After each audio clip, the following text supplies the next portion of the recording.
이거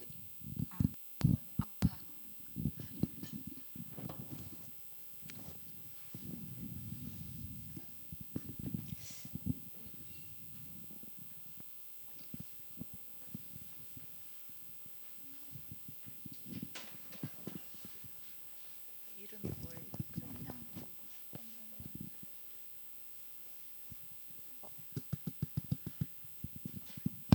이게 더 큰가요?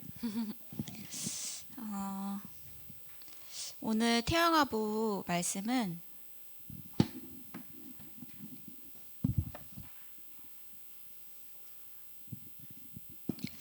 미리 정복한 라합인데 주보 5페이지에 있습니다.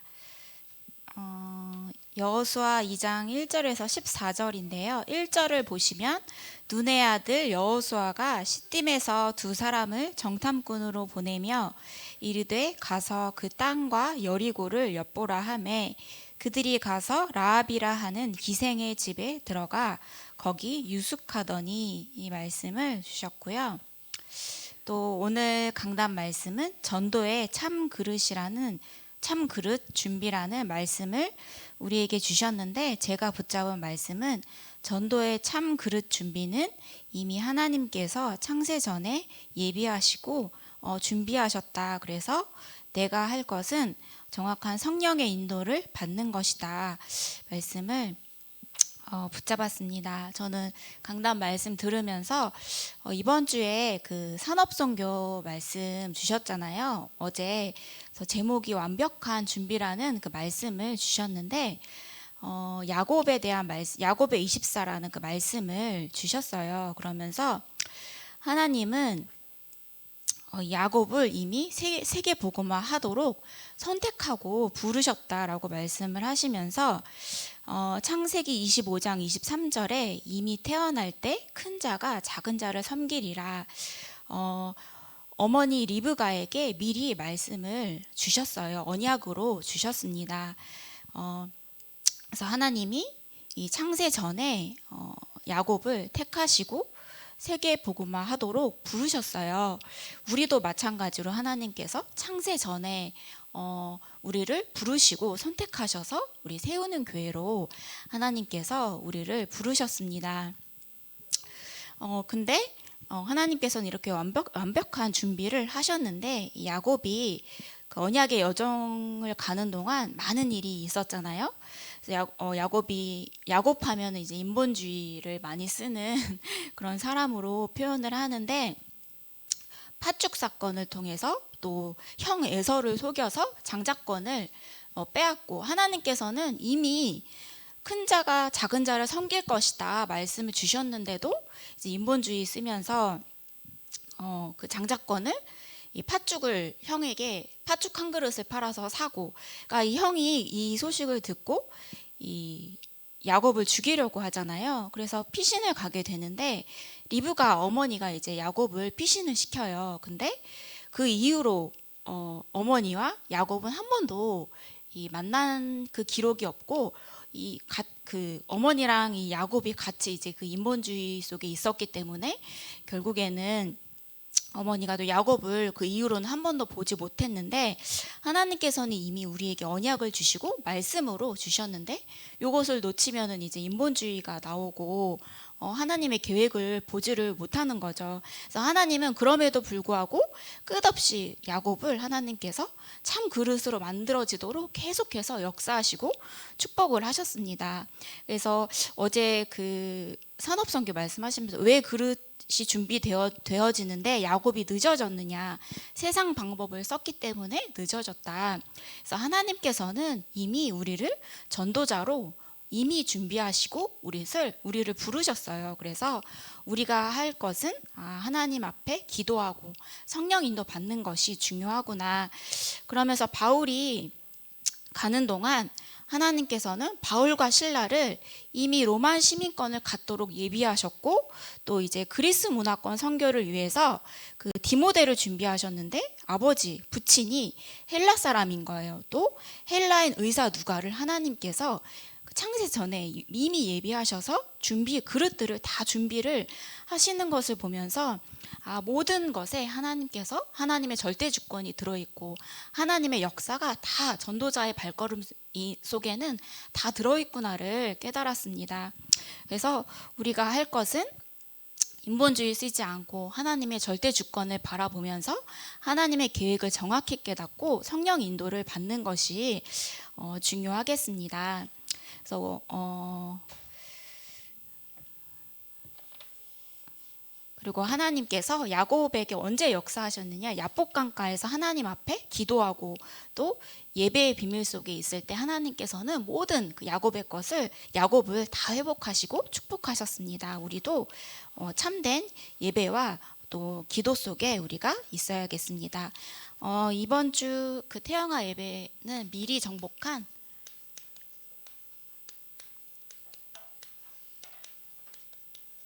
라합인데, 제가 여호수아 2장을 보다가 눈의 아들 여호수아가 정탐꾼 2명을 여리고로 보내요. 그래서 그 땅을 엿보라고 그 2명에게 미션을 주고 보내요. 근데 그들이 하필 라합이라는 기생의 집에 들어가서 유숙했다 말씀이 나와 있는데, 이것 또한 하나님께서 라합을 예비하셔서 2 정탐꾼을 보내셨구나. 기생의 집에 들어가서 유숙했는데 이것을 알고 여리고 왕에게 어떤 사람이 말해서 이 밤에 그 정탐꾼 2명이 와서 이 땅을 정탐하러 왔다 이렇게 보고가 된 거예요. 그래서 그 여리고 왕이 라합에게 사람을 보내서 빨리 그 사람들을 내놔라, 그 사람들을 끌어내라, 이 땅을 정탐하러 온 자들이다라고 말했는데, 그 여인이 성경에 여호수아 2장 4절을 보니까 이미 그들을 숨겼다라고 성경 말씀에 나와 있습니다.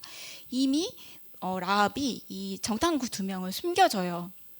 그리고 이미 그들을 지붕에 올라가서 이제 3대에 딱 숨긴 거예요. 그래서 그 추적꾼들이 나간 이후에 라합이 이 정탐꾼들을 찾아와서 이제 그 말을 하게 됩니다. 하나님을 다 고백하게 돼요. 근데 이걸 보면서 하나님께서 라합도 예비하셨구나. 정탐꾼들에게 모든 것이 그 언약의 여정의 발걸음 속에는 하나님의 절대 주권이 개입되지 않은 것이 없구나를 제가 깨달았습니다. 그래서 세상에는 또 2 종류의 사람이 있는데, 이스라엘 백성처럼 보고도 믿지 못하는 이 사람들이 있습니다. 그래서 하나님께서 이스라엘 백성들에게 직접 나타나셔서 출애굽하는 걸 직접 인도하시고 또 홍해를 직접 가르시고 또 광야에서 만나와 메추라기와 구름 기둥 불 기둥으로 이스라엘 백성들을 보호하셨는데도 계속해서 이제 이스라엘 백성들은 이 불신앙에 빠져 있었습니다. 근데 라합은 보지도 않고 하나님을 믿은 자였죠. 그래서 이 라합이 기생의 집이다, 그리고 또 술집이다, 주막집이다, 또 라합이 창녀다, 여러 가지 말들이 있지만 어쨌든 중요한 것은 라합이 이 하나님을 보지도 않고도 믿었습니다. 소문만 듣고도, 소문을 통해서 이 하나님을 믿은 거예요. 저는 이걸 보면서 지금의 그 미디어가 너무 중요하다. 그래서 접촉하지 않았는데도 그 미디어를 통해서 갈급한 또 사람들은 유튜브 통해서 또 막 찾아보기도 할 거 아니에요. 그래서 이 미디어를 통해서 한 번도 하나님을 믿어보지 못한 사람도 믿을 수가 있구나.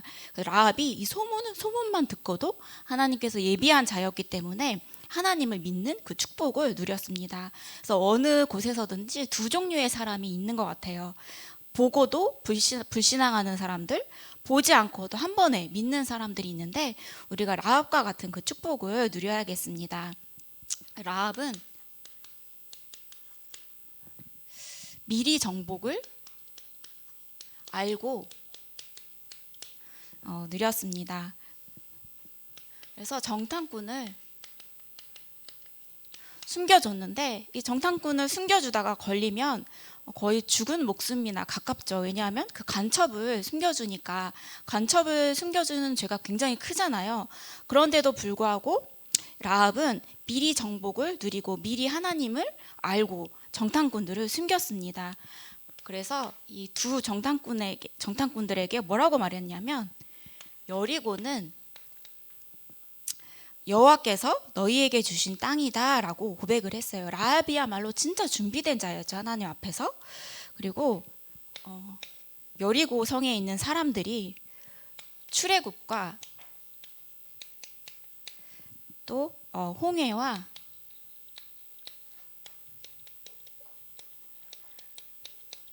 아모리 족속의 전멸을 다 들었다, 소문을 들었다고 말을 했습니다. 그래서 요단 동쪽 족속들이 정복당하고 이 왕들이 어떤 비참한 최후를 맞이하였는지 소문을 통해 그 요단강 건너 가나안의 첫 번째 성에 있는 여리고 성에 있는 모든 사람들이 다 들었다라고 고백을 해요. 그래서 여리고 사람은 간담이 높고 정신을 잃었다 라고 정확한 그 정탐꾼들에게 정보를 알려주는데 라합은 이 구원의 복음, 구원의 기회, 단 한 번의 기회를 정확하게 붙잡았습니다. 그래서 이 구원의 기회를 놓친 사람들은 복음으로 듣지 못한 자들은 간담이 녹아서 두려움을 느끼는 그 어려움 속에 있었어요. 이 라합은 하나님이 주시는 구원의 복음, 구원의 기회를 절대 놓치지 않았습니다. 그래서 하나님은 상천하지의 하나님이다 고백을 해요. 위로는 하늘에서도 또 아래로는 땅에서도 하나님이다라고 고백을 합니다. 그래서 라합은 영원한 정복의 축복을 누렸습니다. 그래서 정탐꾼은 이 라합의 말을 듣고 여호수아에게 돌아가서 보고를 해요. 이 사실 그대로를 여호수아에게 보고합니다.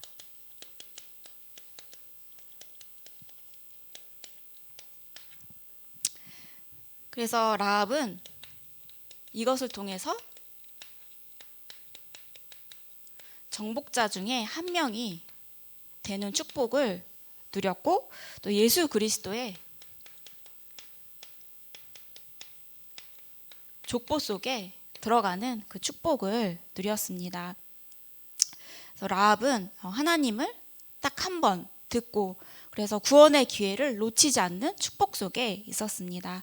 저는 이 강단 말씀을 듣고 여호수아서 이 미리 정복한 라합 말씀을 통해서 제가 잡은 한 단어는 결론으로